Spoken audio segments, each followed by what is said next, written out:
I want to start by, I think it's really interesting and really relatable for us to hear about how you got started in this industry, business. Yeah, thank you. And hi, thanks for having me. Well, I got started because I kind of grew up in it in a way. I trained as a dancer, as a classical dancer from a really young age, and I was at vocational school to become a professional dancer. However, when I finally entered the industry, I was already more interested in what else I could do. I knew I wasn't going to soar professionally in classical dance. I really wanted to find other ways in which to flex those muscles. And I wanted to act for a brief moment. And then I realized I found myself feeling like I'm actually better off on the other side of this. I'm much better with my friends. I'm much better with people I admire, kind of figuring out where they're headed as opposed to looking more at myself and my own career. And so I became fascinated by the role of the casting director. But what was the switch? Because you went to a very well-known and highly regarded dance school in England. So what was that progression from leaving dance and how did you find your way into casting? Yeah, yes, I trained at a school called Elmhurst Ballet School, which is now affiliated with the Birmingham Royal Ballet. And it was an incredible training ground in so many different ways. And I reflect on it a lot now because I think actually the discipline and the rigor that you learn as a young dancer is kind of extraordinary and agonizing at the time, but actually can become useful. But, I've lost my thread with what you were saying. That transition, how did you find casting? Yes, and so, well, in one of the many jobs I did when I was ourselves as performers, and as a young person, I worked in casting different ways, as we all do when we're sustaining ourselves as performers. And I got to know a casting director, an amazing casting director called Gina J., who kindly offered me some time to learn about what her job entailed. And during that meeting, I was so inspired by the advice she was giving me, the ways in which I could use that to kind of find my way toward casting. And then in a brilliant kind of serendipitous moment, Gina called a producer friend who was looking to put together a team for a stage production of Billy Elliot, the musical, and suggested that I might meet for this job, which strangely, changed the course of my life, actually. I found myself not only trying my hand at casting, but actually in the world of dance, the world that I knew inside out, back to front. And I found myself looking for dancers, and it was my language, and I was sort of in a very happy place, actually. So it was incredibly fortuitous, a relationship I'm still very grateful for. So Billy Elliot, of course, is so well known, and it's your first casting job, which is remarkable. Of course, you did have this sort of confidence in your knowledge of dance, but how did you begin? Because you found some very good actors. So where and how did you begin your casting journey with that show? Yeah, well, I remember one thing I hadn't really done was work in an office. So I found myself in an office in a film company, which is also relevant. Billy Elliot, the musical, was the first theatre production for Working Title Films, who I continue to work with now in different guises. And I remember just sort of being put in an office, handed a huge, thick folder which a researcher had put together, which noted every single accredited dance school across the UK. And I was Gina had kindly told me, given me a list of equipment I might need, from a laptop to a camera and various things, and talked me through, trickier things like in the UK we have legislation around hiring young people. I had to learn all of those rules and regulations and become pretty fluent, actually, in all of that. But I sat with this folder and I had a map. And I just started, I was like, kind of got to find a strategy here. I've got to find a system. I was so excited to be sort of meaningfully deployed and finding, I had such purpose and a challenge ahead of me that I was like, unbelievably ready for. And I just started picking my way through all of these dance schools and teachers. I knew there was still a great stigma actually attached to boys dancing at that point. I mean, there still is in some areas. And I had to kind of break through that, find a way to access these young people. And we just worked very systematically. But yes, through that time, we met a vast number of incredible boys who I now know as adults. I was today with our first American Billy who came and played the role in London, who's had his first child, who I'm godmother to. And it's just unreal to me, actually. That particular job and that turn of events truly changed the course of my life. Like, it was just very defining. I love that you come to casting film and television through a really just bejeweled theatre background, and you've worked at the RSC, at the National, in the West End, at repertory all over the UK, and of course, are you still in-house casting director at the Old Vic? I'm now consulting at the Old Vic, but I was for quite some time, actually, from 2014 until the pandemic hit. I was a full-time in-house. I set up a casting department in-house at the Old Vic when it was taken over by Matthew Warchus. And again, that represented another great challenge, something I'd never done before. And so I think, to kind of pedal backwards, I think it is that thing of being a young dancer, which I'm sure many of you will relate to if you've been in that training ground. You have to become sort of fearless and work through the kind of uncomfortable feelings all the time in different ways. So yeah, the Old Vic was an incredible chapter for me, and I still work with them very closely, and with lots of the directors that I met through my time there who work across theatre and film, and it's enormously satisfying work. And I think it's before we move forward, I want to talk about some of the directors you've worked with, and just maybe what you've learned from some of those experiences, because as you say, many of these directors like Sam Mendes and Joe Cornish and Roger Mitchell and Michelle and George C. Wolfe, but many of these theatre casting directors do cross over into film and television, and you have so many years experience working in theatre. What do you think you've learned from working with so many different directors and casting for them? Yeah, it's a really good question, because I think I was lucky in that the first director I worked for was Stephen Daldry, who my education kind of began there in a way, and from somebody who was innately collaborative and supportive, and at a time when you would hit the road literally. We didn't have social media, we didn't have what we have now as a way of reaching people, and so I would do all of my research and my work in the office, and then I would get in a car and I would drive and I would get out the other end and meet people, and it was very hands-on, sort of tangible kind of a process. And I just remember I'd started the job, and I remember being on the motorway pulling off at a services, and my phone was ringing, and it was Stephen. How are you getting on? Who have you found? What have you got?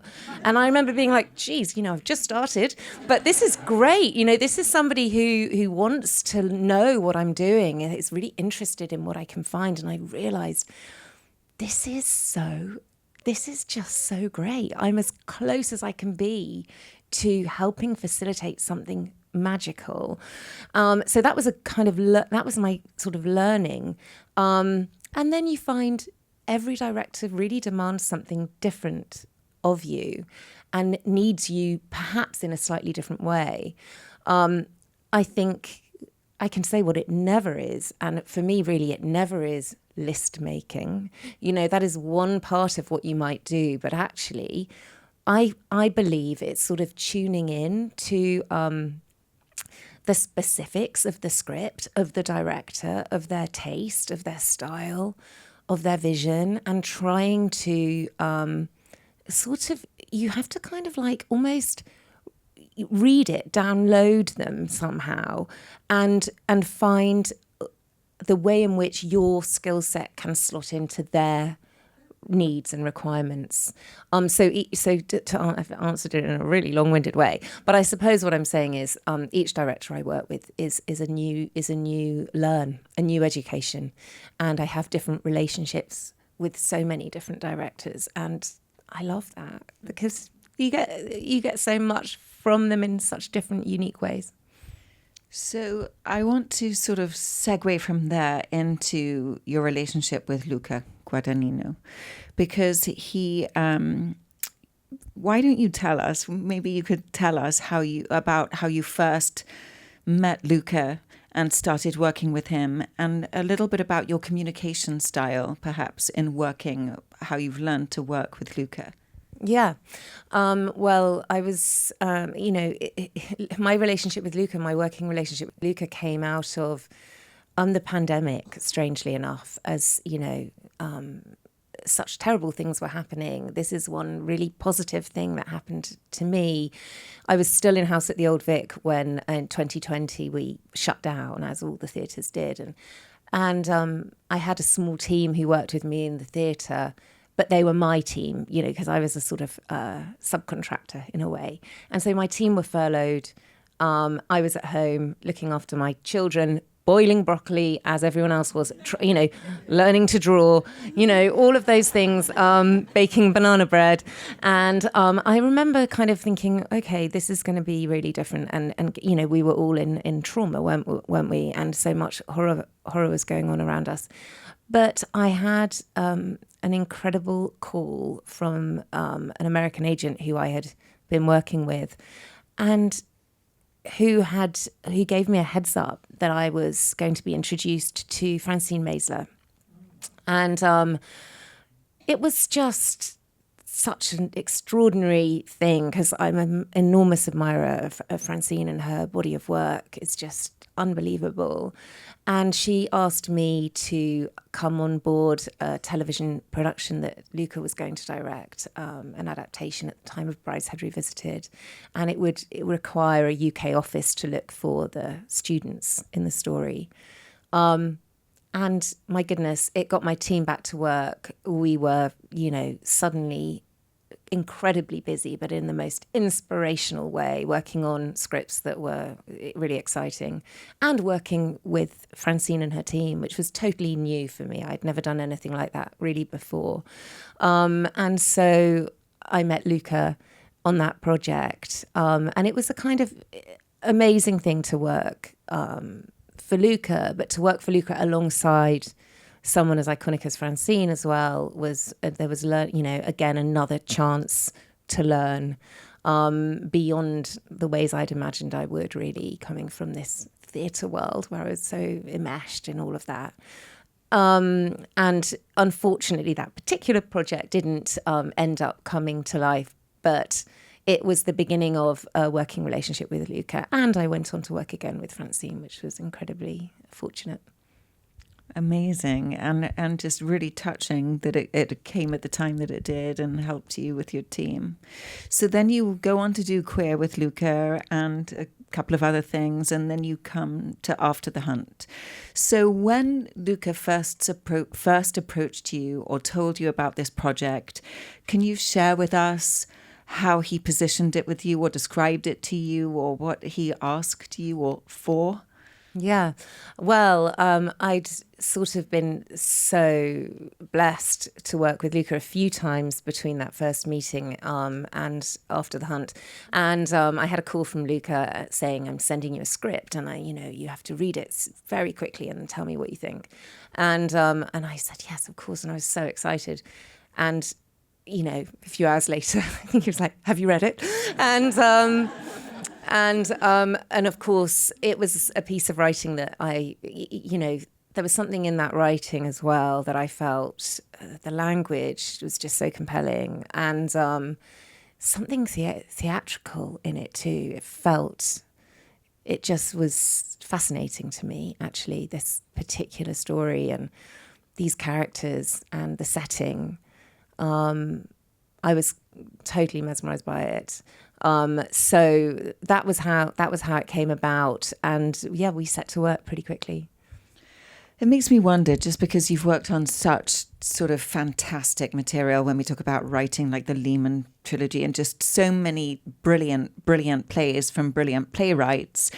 Do you think that trained you in some way for sort of character breakdowns when you read a script like After the Hunt? How has that affected you? Oh, that's so interesting.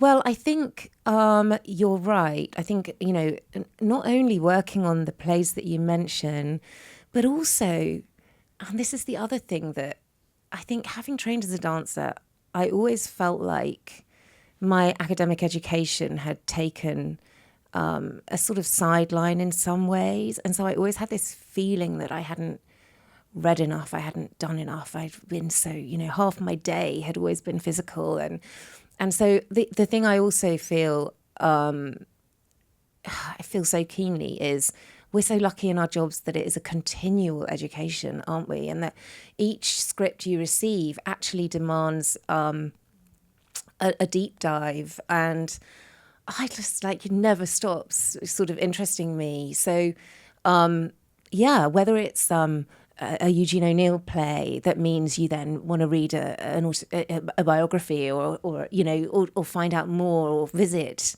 any locations or, whatever it is, I think it represents that. So I suppose the writing and the character breakdowns, as you mention, I mean, I wouldn't say I'm the best at writing character breakdowns. I have a team in the office, and so we work together on those things. And nearly always I would ask the writer in the first instance if they happen to have some really lovely breakdowns that they want to share.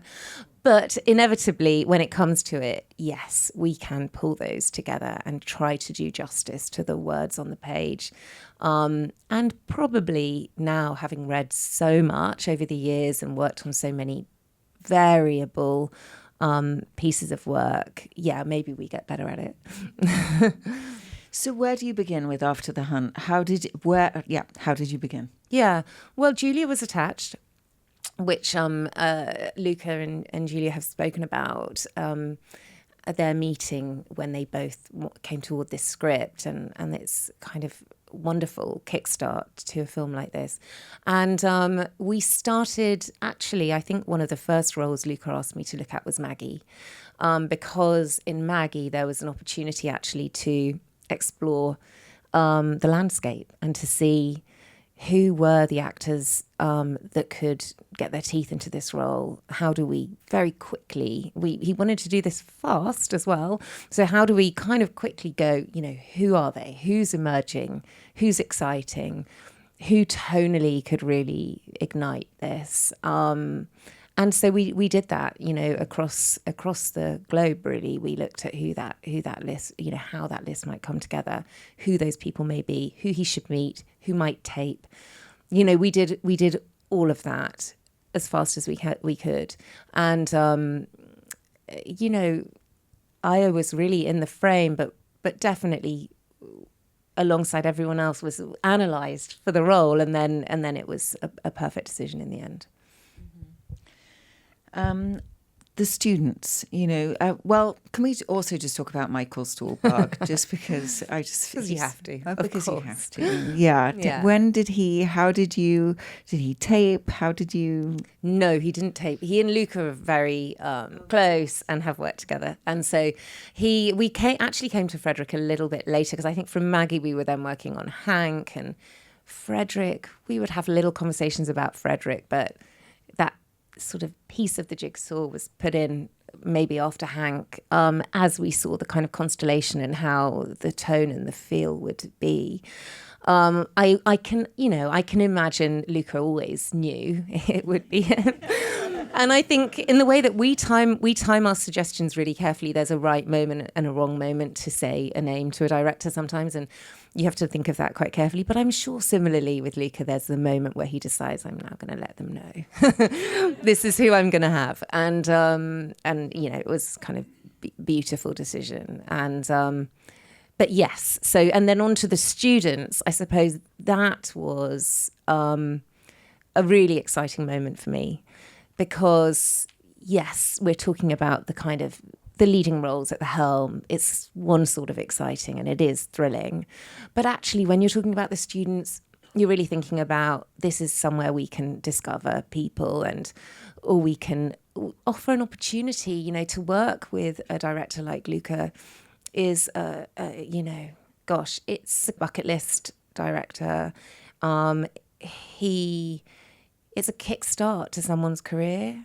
And also maybe it's also, I don't know, I'm thinking of somebody like Thadia Graham, who played Katie. So I knew Thadia a little bit from theatre, and she'd auditioned for me previously. But I just think what she does in that role is so beautiful. And it's a surprise as well. I think, there was not an obvious piece of casting for us. Will Price, who plays Arthur, he auditioned. I mean, these guys taped over and over, along with a lot of other people. And actually, they won the roles through their rigor and their hard work and their reading of the specificity of those scenes and the smarts they had to bring to those characters, and kind of imbibing them with all of the history that they would need. So I think that whole process for me was really exciting, because we got to meet a lot of people through the taping process, and that cross-fertilizes. We revisit those ideas time and again.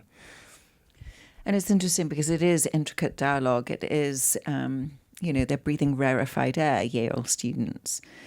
And you said that they auditioned with rigor many times. So for the most part, were the students, was the first audition on tape?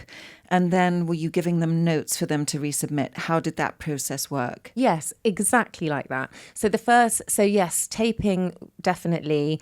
On a film like this, the team are scattered, and Luca's based in Italy, we're in London, a lot of the students are in the US, but equally in wherever they might be.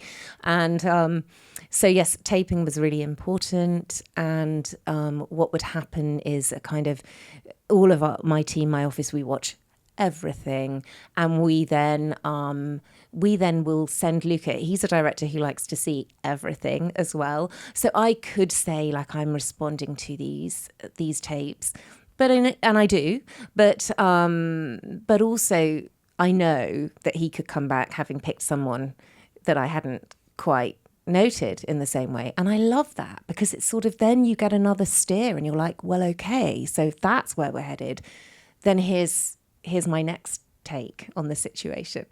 And that's kind of wonderful. So yes, we would tape, we would then go back to a short list of people with some notes. Sometimes, and I can't remember precisely numbers, but sometimes, and actually I remember in the end, I think we got Will to do this a few different times. And I can't quite remember with Thadia, but, as they tweak and they deliver another version, and so Luca discovers the flexibility and the intuition and the, I suppose, they realise through that they get each other. And eventually we're introducing on Zoom, for the most part, actors to Luca before they're cast in the film.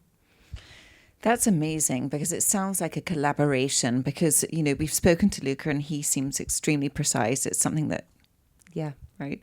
But it seems like you're also collaborating to help them reach this specificity. And I wondered sort of what references, like at what point, what kind of references was Luca giving you? And yeah, and I mean, so many. Because, and you're right, I think precision is the word that comes out when you listen to any of Luca's creative team talk about their work with him. It is so precise. He knows what he's seeing in his mind, and he is sharing that with each and every department. And it takes a little bit of time, because you're catching up and you're trying to grab these little nuggets to know, what, to just kind of switch into it.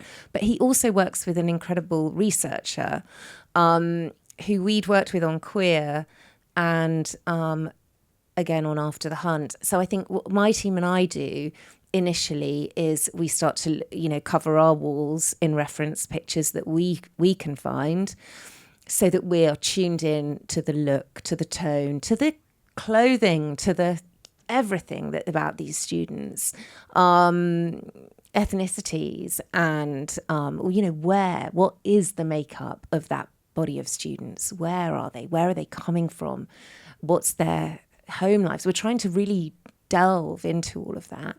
But then it reaches another level when we're hooked up with Luca's researcher, who then delivers all of his work. And it's sort of, you can, embellish and build a bigger kind of tapestry of that world, which is amazing. Luca gives visual references to help us all. I mean, and in fact, he can even, and he has said to me in the past, he'll even name, a picture, a painting, a designer, a piece of art. Like those things are like gold because they inform what we need to do next, literally. I love that. And is that information that you can share with people who are auditioning? Some might be useful to share and some less so. I can't think of a specific example. I think maybe not, because I think to audition, this is just, I'm wondering, because I don't think I've specifically shared a visual reference like that from Luca, but I wonder as well, I think the actor's job is hard enough.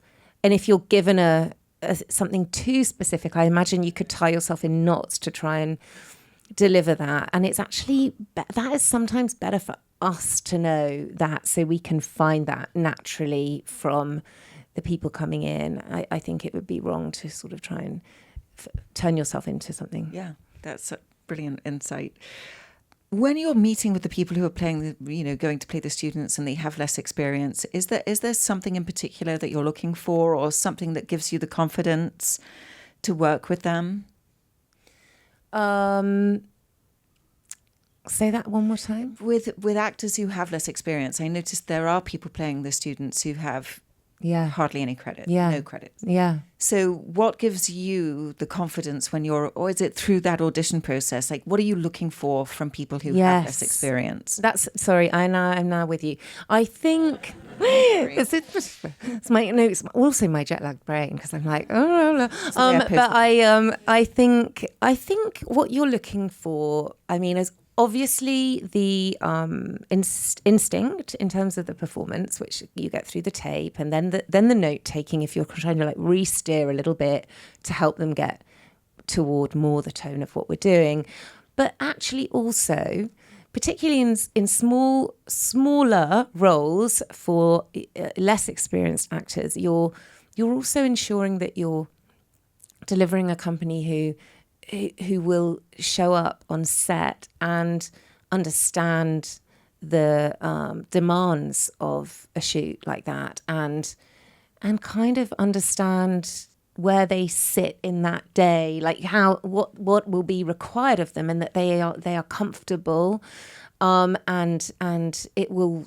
That's a good alchemy. You're going to put the right people together on any production. That's so important. And with any director in any medium, I think that's a really key part of it. That you're building a company who are going to cohese and the dynamics are going to be good. The personalities are you can tell who's going to get on. And that's really important for everyone, I think. That's lovely. You talk about the different mediums, and we've talked about film and television to a lesser extent and theatre, but you're also casting games, particularly this new one with Lashana Lynch. So I'm wondering if you can tell us, does the process of auditioning for these various mediums differ? And if in any way, and if so, how? Yeah, it's so interesting, because I don't do a lot of games, but weirdly, this is another thing that came about through the pandemic. A wonderful movement director and choreographer that I'd worked with at the Old Vic, called Alita Collins, is brilliant. And she works a lot with a director called Richard Jones, who works on opera as well as theatre, and has worked at the Met in New York as well as in London extensively. And I'm particularly big fan of his. I love any project with him. He's very avant-garde, very unusual, very much to me, a mind rather like Luca's, and yet he works on stage predominantly. So I absolutely love that collaboration. And Alita is his movement director. Anyway, in the pandemic, she contacted me to say she'd found work or been offered work with a gaming company to come up with movement and work on scripts for a series of new games. And she needed casting, and the casting she needed to come probably from theatre. And probably some of them would need to come from a dance-based, movement-based work. And so that's what got me into those games. But it was honestly because I was working with somebody I'd worked with in theatre. The game side of it, for me, didn't really come into it very much. I still don't really understand much about how you make a video game. But what I do understand is what she needed to work mocap with these particular types of skills.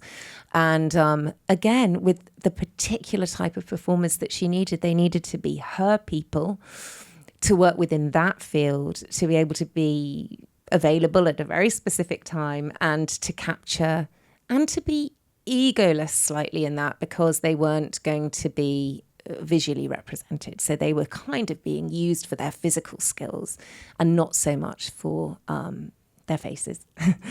So it was a really unique thing. And we did two, I think we did. We definitely did two. I'm wondering if we did three, but I think we did two. One year after another. And I really enjoyed them. And it was bringing work to people who I knew would really enjoy it. And that was incredible. That is wonderful. It seems like there's a lot of opportunity for American actors in London. And I wonder, because you're casting mainly out of the UK, if you can just give us an idea of what that landscape looks like. Yeah, well, I mean, we all work so uniquely. So I can only really talk from my particular viewpoint. But I would say things I notice, the drama schools are very international. There are a lot of American students training in the UK. So we see a lot of American students coming up through our drama schools. We work a lot on scripts that demand, we're global in how we consume, aren't we? And so a lot of scripts need American characters or our American stories that we enjoy seeing on our stages and on our screens.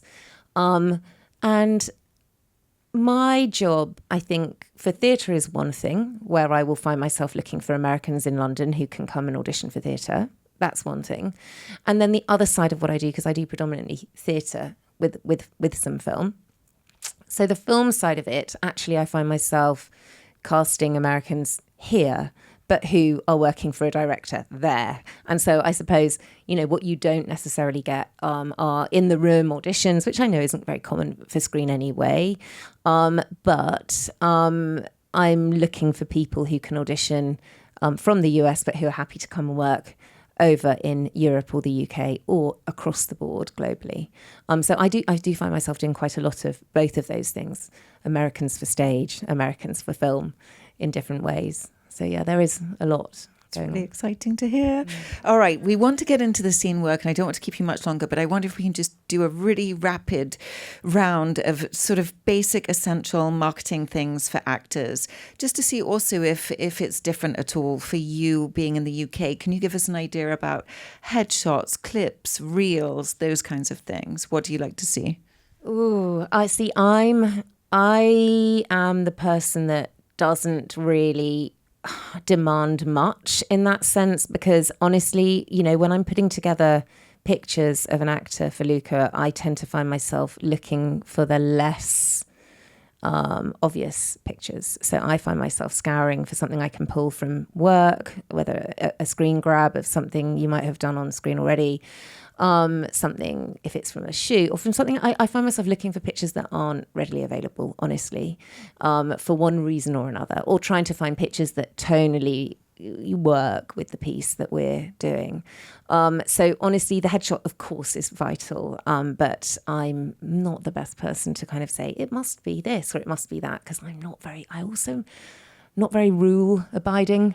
And similarly, I suppose with showreels are great, and bits of them I'll pull out and use, but I also love to go in and pull stuff from work that you might have already done.